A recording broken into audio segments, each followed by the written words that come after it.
약을 먹어야 되냐, 네네. 수술을 해야 되냐. 어떤 분들은 보라색이 더 제일 좋을 수도 있고 네. 어떤 분들은 정말 까만 게 좋고 하얀 게 될 수도 있는 거예요. 그래서 절대적으로 수술을 꼭 고려해야 되는 이제 절대적 적응증이라고 있는데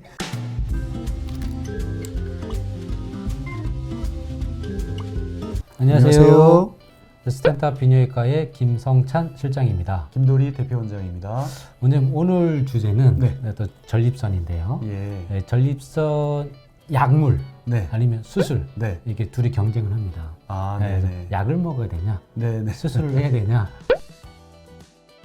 노화가 가장 중요한 문제고 두 번째는 남성 호르몬의 아, 영향이에요. 요거를 다이하이드로 테스토스테론 간단하게 줄여가지고 DHT라고 하는데 세 번째는 좀 유전적인 성향도 있어요. 아하. 그래서 아버지나 할아버지가 전립선 비대증이나 전립선 암으로 네, 어떤 고통을 받으셨던 분들의 자제분들이 우리 아버지도 그랬는데 너무 나도 그럴까 좀 불안해요. 나도 그러면 어쩌죠?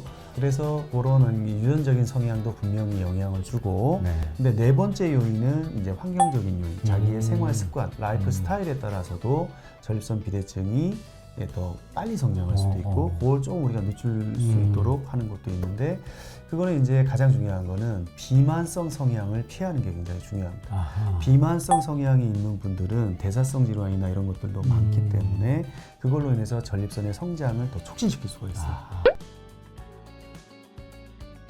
기본 검사를 통해서 합병증이나 안 좋아지고 있는 부분이 있는지를 반드시 네네. 우리가 알아내야 돼요. 그래서 그런 게 없다. 그러면 우리가 약물 치료로 경도나 중간 정도의 증상을 보이는데 합병증은 없으면서 진단을 처음 받았다. 그럼 우리가 약물 치료를 해요. 네네. 그래서 약물 치료의 효과를 보면 좀 지켜볼 수 있어요. 이 전립선 약이 당뇨 약처럼 네. 한 번 먹기 시작하면 평생 먹어야 된다. 그리고 점점 먹어도 효과가 떨어지고 내성이 생긴다. 이런 말이 계속 도는데 이게 사실인가요? 질환이 계속 진행하기 때문에 그러니까 나이에 의해서 계속 사이즈는 계속 전립선 사이즈는 커져가면서 오줌이 나가는 그 출구가 좁아진단 말이죠. 이거는 네네. 다시 좋아지지는 않아요. 예. 그래서 계속 진행하면서 안 좋아진다. 근데 그 나가는 출구가 계속 좁아지면은 그걸 같이 일하는 방광은 좁아진 그 압력과 스트레스와 부하를 감내를 또 해야 돼요. 방광이. 그럼 방광도 마찬가지로 시간이 지나면서 그런 것들이 조금씩 힘들어지겠죠. 네. 그러다 보니까 약의 어떤 효과들이 처음부터 엄청나게 많은 효과가 있지는 않기 때문에 그런데다가 또 이게 시간이 지나면서 질환들은 계속 또 악화되다 보니 약의 효과가 만족도가 떨어진다는 거죠. 그래서 내성이냐? 내성하고는 좀 개념이 다르지만 약의 효과가 조금씩 저하될 수는 있다. 이제 그렇게 하는 게 조금은 더 정확한 그 이해일 것 같아요.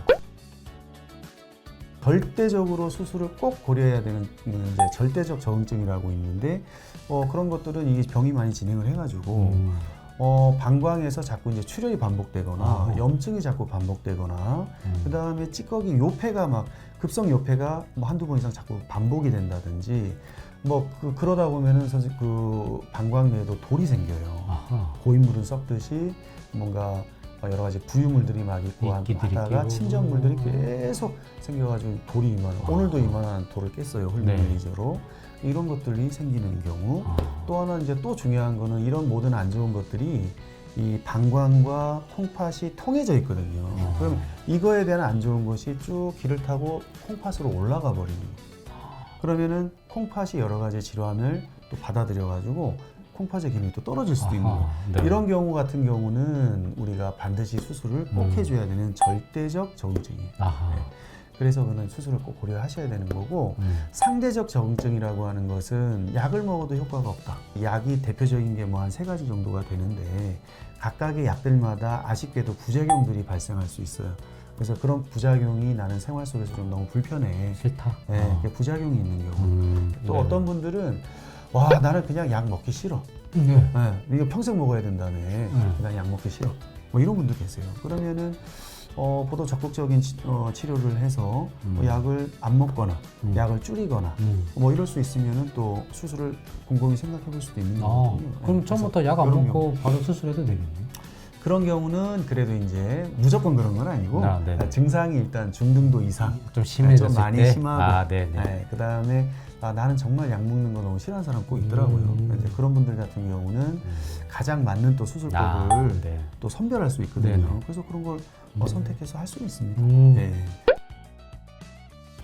오늘 수술, 약물 이렇게 결정을 해봤는데 정확하게 답은 안 나왔네요. 아니 둘은 보완 관계라고 보시면 네네. 그러니까 이게 선택이 흑이냐 백이냐가 아니고 무지개예요, 무지개. 무지개. 네. 아. 흑과 백으로 나누려고 하지 말고 네네. 그건 이미 정치에서 많이 하는 거니까 우리까지 그럴 필요는 없고 이게 대한민국 사람들이 무지개. 항상 있습니다. 뭐 아니면 뭐. 네, 근데 약간 이제 네. 성격이 굉장히 이제 급하니까. 용감하다고 표현하죠. 네, 네.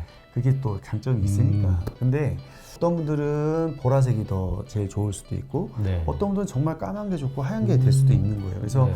약물 치료도 그렇고 수술 치료에도 또 뭐가 있어요?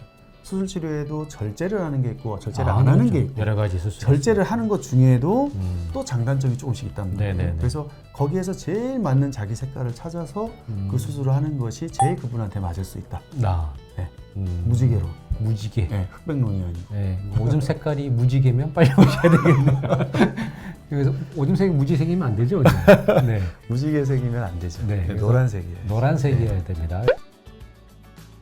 40대 이후에는 1년에 한 번씩 비뇨기과를 방문하셔서 정기검진을 하는 것을 적극적으로 추천을 드립니다. 아, 건강검진하는 것처럼. 건강검진 같이 네. 남성 건강검진을 하면 걱정 안 하셔도 돼요. 뭔가 네. 우리가 다 이상이 조금이라도 있으면 거기에 대한 또 정밀 검사를 하니까 네네. 비용도 많이 안 나오잖아요. 많이 안 나와요. 네네. 또 이제 우리가 다행히 우리나라 축복받은 나라 중에 하나가 이제 네네. 건강보험 이게 너무나 잘 돼 있어가지고 네네. 들이 자기 부담금이라는 게 부담이 별로 그렇게 될 정도가 아니면서 네. 충분히 자기 건강 검진할 수 있으니까 상당히 여건이 우리나라 같이 좋은 데가 없잖아요. 네네. 좋아요, 알림 설정. 다른 병원, 뭐 대학병원 가면 검사 한번 하고 결과가 굉장히 후에 나오는데요. 대학병원 특성상. 네, 뭐 동네 비뇨기과도 장비가 없다 보니까 뭐 다음 날 나오거나 이틀 후에 나오는데 하나 팁을 드리자면 저희 병원은 30분 만에 다 나옵니다.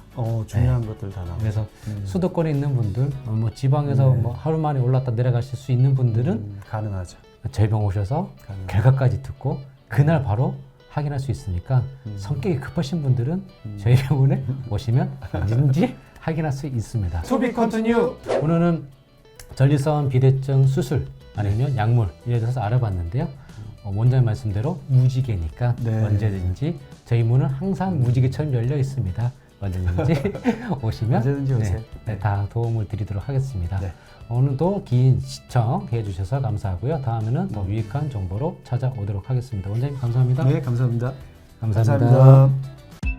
좋아요, 구독